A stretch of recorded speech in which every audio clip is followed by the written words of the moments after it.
অভয় চৰণে শৰণে পড়িল এই হৰি নাম মানবী জনক সফল কৰলো এই হৰি নাম অভয় চৰণত যেতিয়ালৈকে শৰণ নহয় তেতিয়ালৈকে ভয় দূৰ নহয় গতিকে ভয় দূৰ কৰিব লাগিলে অভয় চৰণত শৰণাপন্ন হ'ব লাগিব আৰু অভয় চৰণত শৰণাপন্ন নোহোৱালৈকে আমি ভয় খাই থাকিম আমি দুখ পাই থাকিম আমি ক্লেশ পাই থাকিম আমি কষ্ট পাই থাকিম তেতিয়ালৈকে যেতিয়ালৈকে আমি অভয় চৰণ চিনি নাপাওঁ যিটো শাস্ত্ৰমত পঢ়িলা তাত কিছু নেদেখিলো আন ঈশ্বৰ কৃষ্ণক প্ৰকাশে সদায় অনামেষে ধৰ্ম প্ৰধান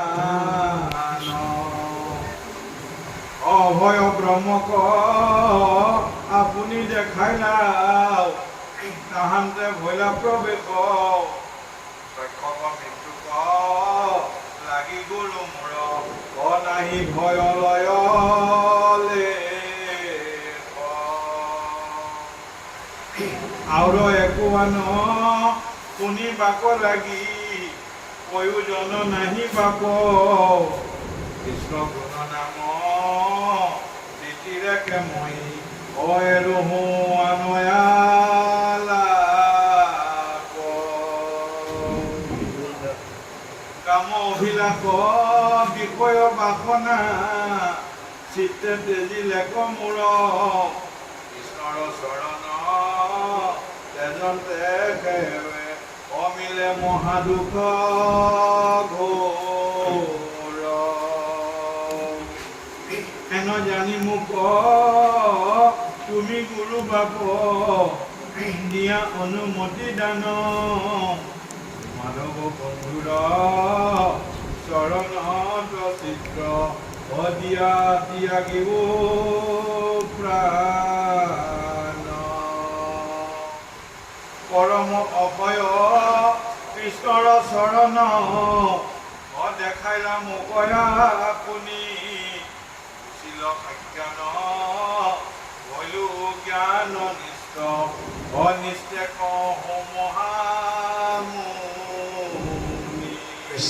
দুবাৰ এটা কথা ৰিপিট কৰিম পুনৰ লিখিছে অভয় ব্ৰহ্ম ব্ৰহ্মৰ ভাগ আছে শব্দ ব্ৰহ্ম দাৰু ব্ৰহ্ম অভয় ব্ৰহ্ম বাক্য ব্ৰহ্ম এইবোৰ ব্ৰহ্মৰ ভাগ আজি এখানে কি প্ৰকাশ হৈছে বাক্য ব্ৰহ্ম আৰু শব্দ ব্ৰহ্ম শৃংখলাবদ্ধভাৱে ইটোৰ লগত আনটোৰ সংগতি থকা শব্দৰ সমষ্টি বাক্য অৰ্থাৎ শব্দৰ শক্তি আছে আজি যদি এই বাপজনে কাৰোবাক গালি পাৰি দিয়ে বিপৰীতে থকা মানুহজনৰ খং উঠিব কাৰোবাক যদি ভাল কথা এটা কয় উৎসাহ পাব অৰ্থাৎ শব্দই ক্ৰিয়া কৰা নাই জানো শব্দৰ শক্তি আছে সেইকাৰণে আশীৰ্বাদ দিলে ভাল নাপায় জানো এক্ষেত্ৰত মইতো ভগৱান নহয় কিন্তু আশীৰ্বাদ দিয়কচোন ভাল হওক বুলি কয় নে নহয় কাৰণ সেই আশীষ বচনটোৱে সেই উৎসাহমূলক কথাটোৱে এজনক নিৰুৎসাহৰ পৰা উৎসাহিত কৰে ভয় ভয় ভয় ভয় ভয় যে মৃত্যু ভয়ে খেদি ফুৰা এই পৰীক্ষিতক অভয় চৰণত শৰণ দিয়ালে খুব দেৱে মাধৱ পুৰুষে কি লিখিলে অভয় চৰণে শৰণে পঢ়িল এই হৰি নাম মানৱী জনক সফল কৰিলো এই হৰি নাম অভয় চৰণত যেতিয়ালৈকে শৰণ নহয় তেতিয়ালৈকে ভয় দূৰ নহয় গতিকে ভয় দূৰ কৰিব লাগিলে অভয় চৰণত শৰণাপন্ন হ'ব লাগিব আৰু অভয় চৰণত শৰণাপন্ন নোহোৱালৈকে আমি ভয় খাই থাকিম আমি দুখ পাই থাকিম আমি ক্লেশ পাই থাকিম আমি কষ্ট পাই থাকিম তেতিয়ালৈকে যেতিয়ালৈকে আমি অভয় চৰণ চিনি নাপাওঁ কিহৰ কাৰণে কষ্ট পাইছোঁ কিহৰ কাৰণে দুখ পাইছোঁ অকণমান আগতেই মায়াৰ জীয়েকৰ কথা কৈছোঁ যিমানে আশা কৰিব সিমানে কষ্ট পাব ঘৰখনৰ ভিতৰত যিজন ল'ৰাক যিগৰাকী ছোৱালীক বেছিকৈ আশা কৰিব সিয়ে ঠগাব তাৰ ফৰ্মুলা কি নিউটনৰ থাৰ্ডত কি কয় every action is opposite and equal reaction Asomiya ভাষাত ক'ব লাগিলে প্ৰত্যেকটো ক্ৰিয়াৰ বিপৰীতে বিপৰীতমুখী এটা সমান প্ৰতিক্ৰিয়া থাকে গতিকে যিমান আশা কৰিব সিমানে আপুনি নিৰাশাত ভুগিব আৰু এদিন আপুনি হতাশ হয় গতিকে সেই হতাশ হোৱা পৰীক্ষিতক ভোগদেৱে অভয় চৰণত শৰণাপন্ন কৰাই অভয় ব্ৰহ্মক চিনাকি কৰাই তেওঁক কি দিলে বাৰু মৃত সঞ্জীৱনী দিলে তেওঁ চিনি পালে আচলতে পৰম ব্ৰহ্ম কি আৰু কি কাৰণে বাৰু আমাৰ সন্তানবোৰৰ স্বভাৱত ভয় আহে শংকা সন্দেহ আহে যেতিয়া পিতৃ আৰু মাতৃ এখন বিয়া পাতি দিলোঁ আৰু ল'ৰাটো বা ছোৱালীটো যদি ভক্তিবাদ নহয় তেওঁলোকে মাত্ৰ শাৰীৰিক ক্ষুধা পূৰণ কৰাৰ নিমিত্তে সংসাৰত ব্যস্ত হ'ব যদি সন্তান আহে এইবোৰ সন্তানে কিন্তু ভক্তি কৰিব নোৱাৰে কেৱল খাব ল'বৰ কাৰণেহে হ'ব কাৰণ যদি তেওঁলোকে সংসাৰৰ ধৰ্ম বুলি মানি নলয় ধৰ্ম অৰ্থ কাম মোক্ষ এই চতুৰ্বৰ্গ বুজি নাপায় চতুৰ্বৰ্গ সাধনৰ বাবে এই জীৱন্ত বুলি নাভাবে আৰু ভগৱন্তৰ অংশ বুলি নিজকে নাভাবে স্বামী যদি পত্নীক লক্ষ্মী বুলি নাভাবে পত্নীয়ে যদি স্বামীক বিষ্ণু বুলি নাভাবে সেইখন সংসাৰত সন্তান নহয় সেইবোৰ ৰাক্ষস দৈত্য দানৱ আহিব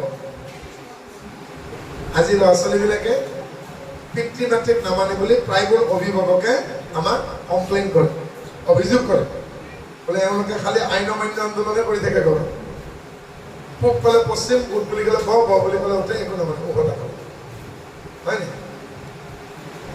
ইয়াৰ আচল অৰ্থ গুৰিত পিতৃ মাতৃ অভিভাৱক গতিকে এই অভিভাৱকসকলে নিজৰ শৰীৰ শুদ্ধি মন শুদ্ধি চিত্ত শুদ্ধি যদি কৰিব নোৱাৰে ভাল সন্তান পৃথিৱীত আনিব নোৱাৰিব আমাৰ এই পঞ্চভূতি শৰীৰত হিতি অপ তেজ বলুভম ভূমি নামৰ তত্ত্বটোৰ পৰা পিতৃ আৰু মাতৃৰ সন্তানৰ গালৈকে নোম নখ ছাল অস্থি মাংস মজ্জা জল নামৰ যিটো তত্ত্ব আছে এই জল তত্ত্বৰ পৰা হাম লেলাৱতী তেজ পেচাব বীৰ্য এইকেইটাই অগ্নি তত্ত্বৰ পৰা ভোক পিয়াহ মানে তৃষ্ণা ক্লেশ অৱসাদ ক্ৰোধ এইবিলাক আহে ইয়াৰ পিছত বায়ু নামৰ তত্ত্বটোৰ পৰা চলন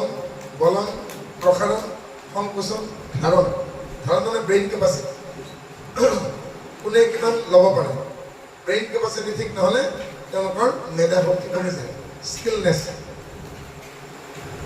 দেই ইয়াৰ পাছত আমি কি পাম শূন্য তত্ত্ব কাম ক্ৰোধ লোভ মোহ ভয় এই পাঁচটা তত্ত্বৰ পৰা এই তত্ত্বসমূহ এই গুণসমূহ এই ক্ৰিয়াসমূহ এই বিশেষণসমূহ এই ভাৱনাসমূহ সন্তানৰ গালৈকে আহে গতিকে পিতৃ মাতৃ যেতিয়া সমৰ্পণা ভকতিৰে আগবাঢ়ি যাব আৰু তেতিয়া সন্তান উপযুক্ত হ'ব নহ'লে কিন্তু পিতৃ মাতৃ শিক্ষিত হ'লেও তেওঁলোকে যদি এই কথাবোৰ বুজি নাপায় সংসাৰত কিন্তু তেওঁলোকে অবাধ্য সন্তানহে পাব তেওঁলোকে ৰাক্ষস সন্তান পাব দৈত্য সন্তান পাব পাশৱিক সন্তান পাব বোলে পিতৃ মাতৃ এনেকুৱা বোলে এনেকুৱা কাৰ্যত তৃপ্ত সন্তান বোলে ইয়াৰ কাৰণটো এনালাইচিছ কৰক নহয় তাৰ উপৰিও কিছুমান সন্তান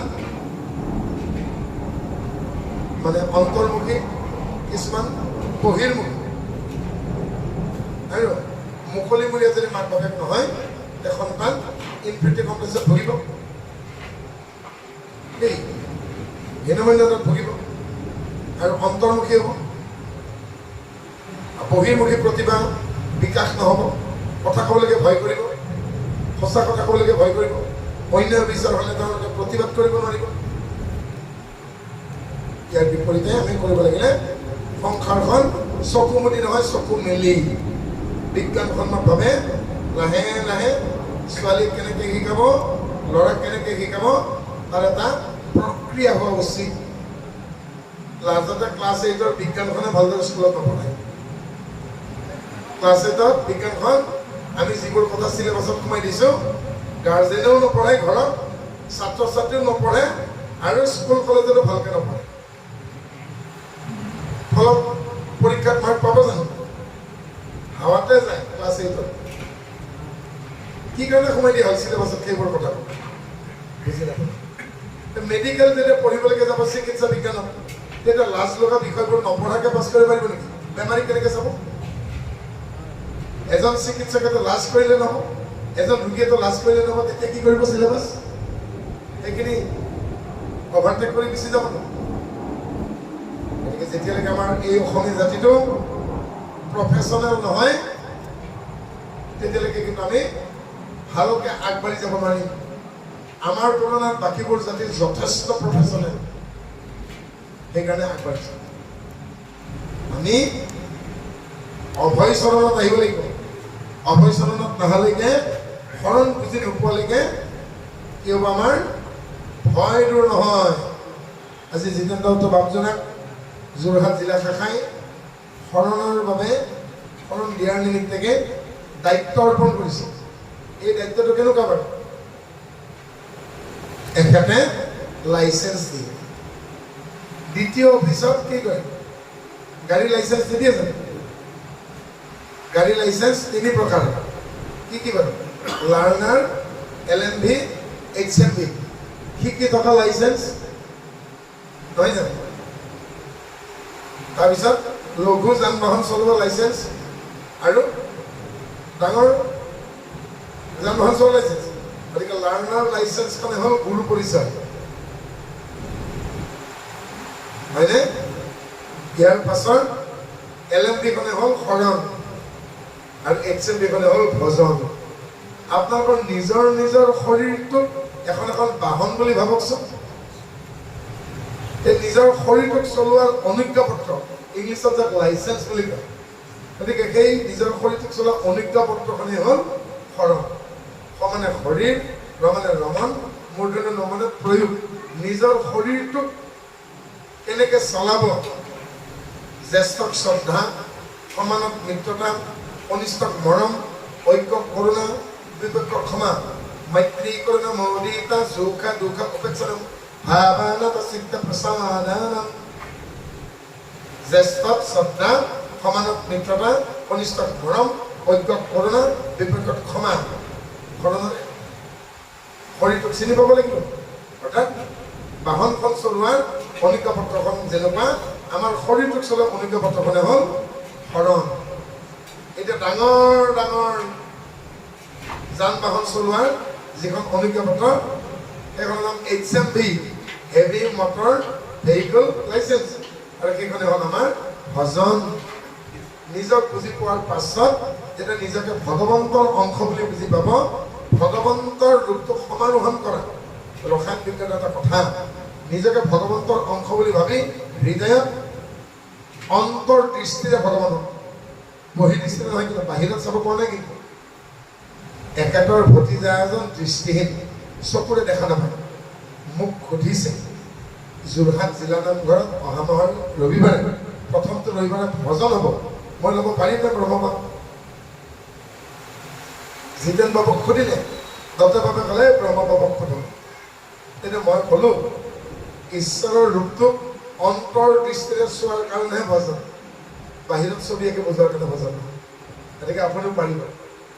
আৰু তেতিয়া তেওঁ অভয় চিত্ত লৈ ভজন ল'ব গৈছে। অৰ্থাৎ ভজন বহিৰ দৃষ্টিৰে চোৱা বস্তু নহয়। আৰু এনেদৰে যদি আমি শৰণ ভজন বুজি নলওঁ, নহ'লে কিন্তু আমি বুজি নাপাম। কেৱল শৰণটো আশ্ৰয় বুলি কৈ থৈ দিলেই নহ'ব।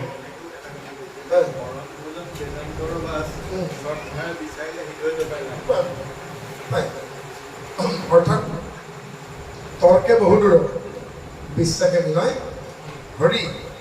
কোনো এটা বিষয়ত যদি বিতৰ্ক হয়, এজন ৰজাই কৈছে, ঘোষণা দিছে, ঢোল পিটি কৈছে, ঈশ্বৰ কেনেকুৱা মোক যদি বুজাই দিয়ে, ৰাজ্যৰ আধা দিন। বেছিদিন আগৰ কথা নহয়। কোনোবা এজন স্বৰ্গদেৱ আছিল বিচৈ বাহৰ। এতিয়া পতীয়া গাঁৱলৈকে যাওঁতে, নগাচুকৰ নামঘৰলৈকে যাওঁতে, সেই ঠাইখিনিৰ নামে হ'ল দিচৈ বাহৰ। সেইখিনি ঠাইৰ আশে পাশে বোলে ৰাজধানীখনে নিৰ্বাচন কৰা হয়। সেইখিনি ঠাইৰে এজন ৰজাই ঘোষণা দিলে যে ঈশ্বৰ কেনেকুৱা মোক যদি বুজাই দিব পাৰে, মই ৰাজ্যৰ আধা দিম। ৰাতি ৰাণীয়ে সুধিলে, স্বামী আমাৰ ৰাজ্যখনটো সৰু, তাতে ল'ৰা দুটা, ৰাজ্য যদি আধা কোনোবা পণ্ডিতক দি দিয়ে আমাৰ ল'ৰাকেইটা কি আছে এই মোক বুজিয়ে নাপালা নেকি তোমাক মই বিয়া কৰা কিমান দিন হ'ল স্বামী 30 বছৰ হ'ল 30 বছৰ ধৰি তুমি মোক কি বুজিলা আপোনাৰ সমানৰ কৃপণ পৃথিৱীত নাই তাহলে বিৰাট চিপচ কাৰোবাক কিবা এটা দিব লাগিব একদম 10বাৰ চিন্তা কৰে তেতিয়া ৰাণীক কৈছে এটা কথা কওঁ তুমি শুনিবা বোলে শুনিম স্বামী কওঁ ৰাণী বুকৰ মাজত লৈ ৰজাই কৈছে বহুত পণ্ডিত আহিব মোক বুজাব এজনে ক'ব মহাৰাজ ভগৱান গোল তেতিয়া আন এজন পণ্ডিতে ক'ব চেপেটা এজনে ক'ব বোলে ভগৱান ওপৰত থাকে আৰু এজন পণ্ডিতে আহিবলৈ ক'লে ভগৱান তলত থাকে হে ৰাণী শুনিছা বুলি কি মোক গোল চেপেটা ৰঙা বগা কলা নীলা ওখ চুটি চাপৰ ওপৰত তলত বুজাই থাকক মই নুবুজিলেই বুজাই থাকক মই নুবুজিলেই হ'ল ৰাণী কৰি মুখ মেলি আছে তেতিয়া কৈছে বোলে নধৌ গাঁও ধোৱালি নেখাওঁ ভাত খোৱালি নিগিলেও কি কৰোঁ বমি কৰি দিম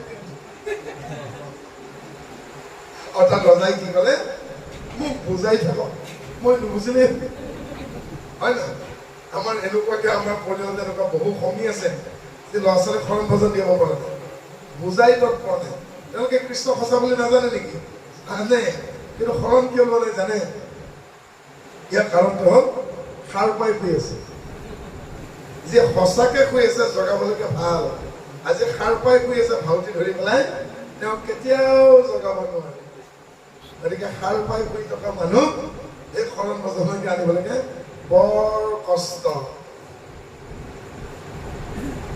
আৰু সেইকাৰণে গৃহস্থ বহুত যত্নৱান হ'ব লাগিব কৃষ্ণ